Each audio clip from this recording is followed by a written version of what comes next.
Hey folks, welcome to the channel. I'm Don. Hope your holidays are going well as we groove into 2023. I'm doing Allan Coe. You saw the title, Heaven Only Knows. I don't know the song. It was requested by Nathan Calhoun. So Nathan, shout out to you, my friend. I got to your song, so let's see what we've got here. Heaven Only Knows. Yeah, that could be anything. Oh, it's live.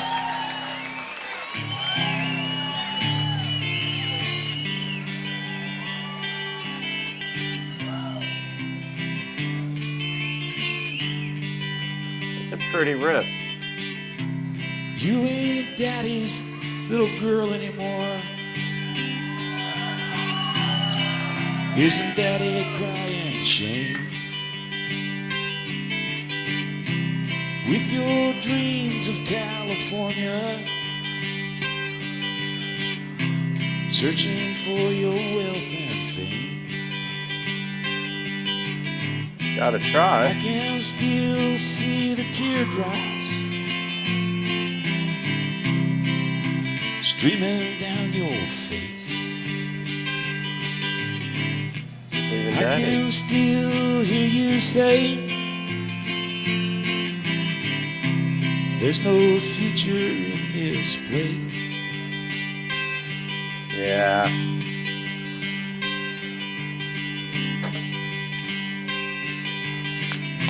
So you packed your belongings while I stood and watched you go. Why I never tried to stop you, heaven only knows.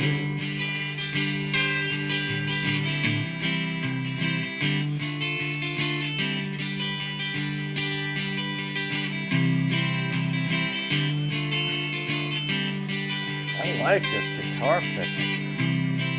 Through the years I got some postcards.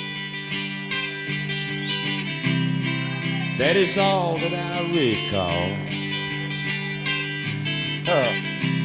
Telling me that you were happy, but I never got one call. Oh. You thought you knew all the answers when you were 17. Someone just sent me your picture from some dirty magazine. Oh, shit. And I've heard you made some movies that I would not care to see. Nope. I just know how much I love you. Yeah. That don't mean a thing to me.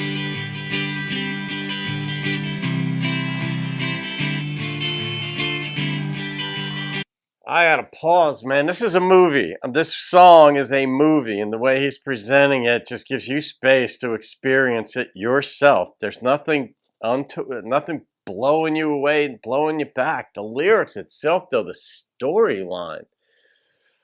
I can't even imagine the heartbreak, the heartache that just every cell in your body would lose energy.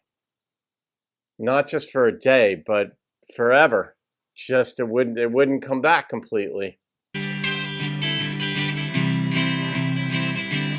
What death would feel like. A living death. I guess your brother felt the same way. Oh no. I could not keep him on the farm. Alright, that's They normal. found his body in Chicago with a needle in his arm.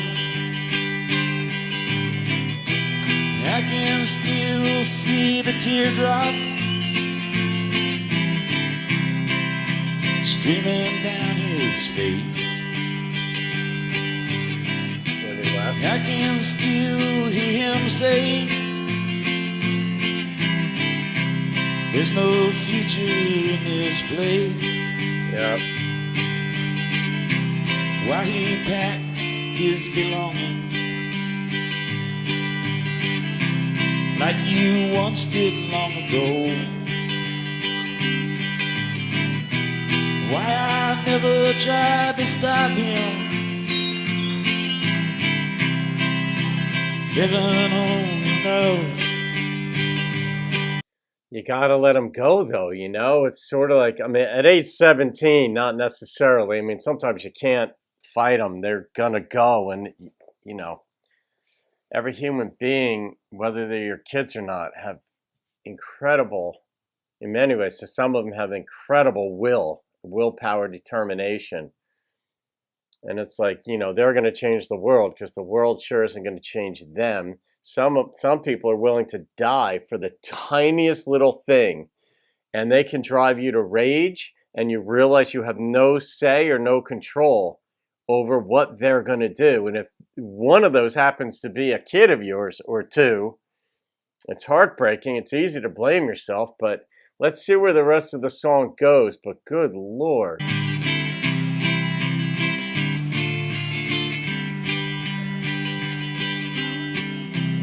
Now I'm standing in this graveyard Reminds me of John Prine. where we laid your mama down. I recall that preacher's words now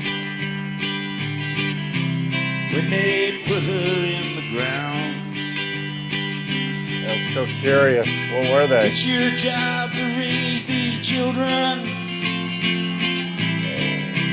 and I tried to do my best. Yeah. It's been 10 years since we lost her from that cancer in her chest. And I can feel the teardrops streaming down my face. Lately, you know, I've been thinking there's no future in this place. And I would pack my belongings, but I've got no place to go.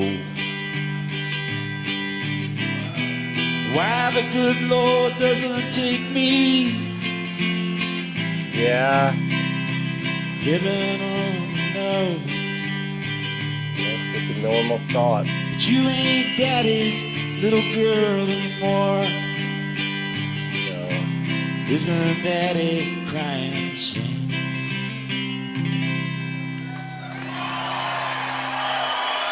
Thank you. Appreciate it.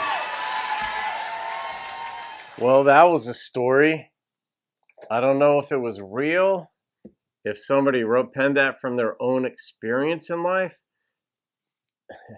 But the way, you know, storytelling is an art. And human beings, we're wired for story. I mean, it's why we watch TV. It's why we watch movies. I mean, we don't give much thought to it, but we're wired for story. And some people, when you hear a little kid telling a story, your eyes roll up in your head at times because they're all over the place and they try to connect. And that's just bad storytelling. But over time, some people are really good at telling stories or recounting events in their life and the way they present it, and other people are not so good. I'm kind of in the middle when it comes to telling stories. I don't know why that is. Like a friend of mine, Tommy, he was really good at recounting events, and you're right there with him. And there was nothing overly dramatic about him or anything, but he just, I don't know, he had it when it came to recounting things. I'm okay. I'm not Tommy, you know? And for instance, and this story, whether real or not, I mean, when he got to the part where the mother died, you're like, oh, well, I didn't see that coming. And that's a beautiful part of storytelling when you don't see something coming, but it fills in some of the backstory about why the kids left. They didn't have their mother. You know, that's a seminal event in life, a monster event in life. You know, when your mama dies when you're young, you could come unhinged, and I don't mean that in a negative way. It has negative consequences, but it unsettles you. Life no longer is what it was. And in addition to storytelling, we're wired for pattern recognition. Part of our lives are just, we're trying to make sense of the world. And when your world involves your mother and father in a certain way, and then one of them's gone, now the world doesn't make the sense. And you try to make new sense of it. And to deal with whatever you're dealing with, you might decide to up and go. And then she winds up in porno movies, B-rate movies, and this kid winds up doing heroin. And both of these are very extreme. Most times when people leave home, things don't go well, especially if the kid just gets up and blows out. But rarely do they wind up in porno movies or doing all kinds of bad stuff or dying of heroin overdose.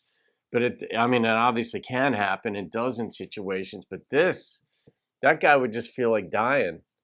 The dad, like he said, why the Lord doesn't take me, or however he worded it, was, you get it. I mean, sometimes you just think death would be better than this, because life just is constituted of pain, regret, grief. Your kids are out there. One's dead. The other one's doing things that you never would have approved of as a dad. And it breaks your heart as a dad to think that's how she decided to solve her issues in life and go down certain paths. And goodness gracious. I mean, that was a song, though. I mean, I don't know how an artist chooses songs, like this. This is one where some songs are designed for concert where you've got to give the drummer a break. Like when you're on stage, sometimes you have songs that are designed to be a solo just for maybe the lead singer with his or her guitar, so that the drummer, the bass player, the rest of the band members can get a break when you're in concert. There's a lot of thought that goes into artists' careers. But this is one of these songs, that he obviously chose. And that's storytelling genius right there. I mean, there's some brilliance there. There were no highs and lows instrumentally in this song. Just the kind of was reflective of what he was feeling in life. It was just probably kind of like a sad numbness or a numb sadness. All right, Nathan Calhoun. What am I going to rate that song? The number that immediately popped into my head when I realized I had to rate it was a 9.0. That was a story. It roped me in. It kept me there. If I were to hear it in my car going down the road at this point, I would probably turn it off just because shit. I mean, you got to be in a certain mood, in a certain frame, maybe some relevance in your life, or a friend is going through something like it. And it's like, all right, you're not the only one. And then you listen to it. But man, it was an experience. So there it is, guys. That's going in the playlist of 9 and 0. 9 and up. Have a great day. I'll see you on another video. Keep rocking the country.